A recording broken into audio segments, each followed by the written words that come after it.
Hello बच्चों, my self doctor गुरुदेव निराला। तो आज हम लोग पढ़ने वाले हैं अप्लाइड फिजिक्स। अप्लाइड फिजिक्स में एक टॉपिक है कूलम्स लॉ, जो यूनिट थर्ड का पार्ट है। Unit third that means the electron statics, electromagnetism and electric current. उसमें एक टॉपिक है कूलम्स लॉ। तो कूलम्स लॉ जो दिया गया है वो दो चार्जेज के बीच के फोर्स के बारे में बताता है। तो कूलम्स थे कौन? तो कूलम्स एक फ्रेंच साइंटिस्ट थे, फ्रेंच फिजिस्ट थे बेसिकली।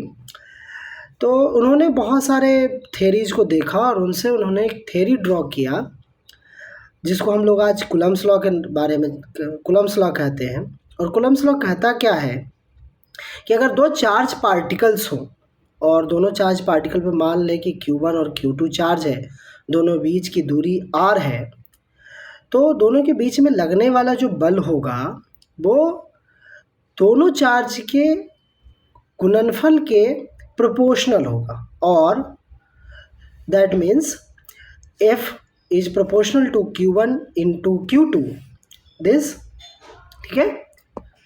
और दूसरा जो लॉ है कि F is inversely proportional to 1/r²। मतलब जो r है, डिस्टेंस है, दोनों के बीच का सेपरेशन है, उसके स्क्वायर के इन्वर्सली प्रोपोर्शनल। तो अगर हम इन दोनों इक्वेशन को कंबाइन कर दें, इक्वेशन 1 और equation 2, then F is proportional to Q1 into Q2/r²। अब यहाँ पे जो प्रोपोर्शनलिटी कांस्टेंट है वो बराबर होता है 1/4 पाई इप्सिलन। तो इप्सिलन क्या होता है? इप्सिलन is the permittivity of the medium. ये क्या बताता है?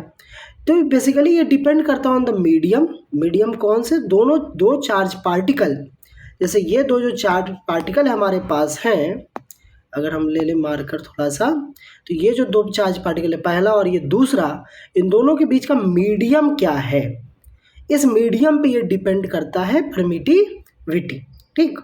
तो ये बेसिकली मेजर होता है मीडियम के नेचर के बारे में, electrostatic nature of the medium के बारे में, ठीक। तो अगर मैं वैक्यूम में जाऊं, वैक्यूम में के लिए कहा कि बात करें, मान लें कि दो चार्ज के बीच में वैक्यूम है, मतलब कह दिया जाए कि इसके ये जो है एरिया, ये वैक्यूम है।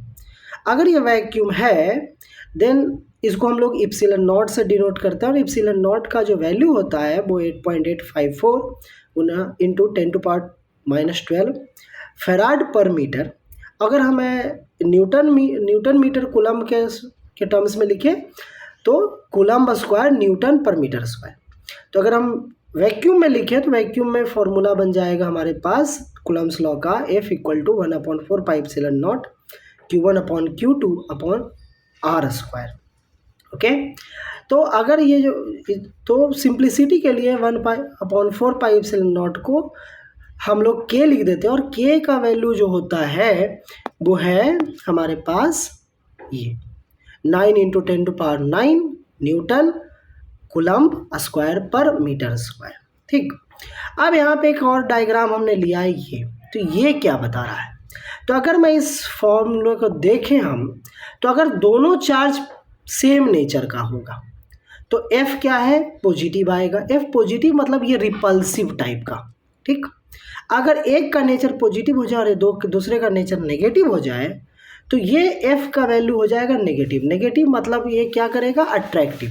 जो हम लोग basically nature of the charges में भी देखे हैं कि सिमिलर चार्जेस क्या करते हैं? रिपेल करते हैं, और अपोजिट नेचर के चार्जेस अट्रैक्ट करते हैं।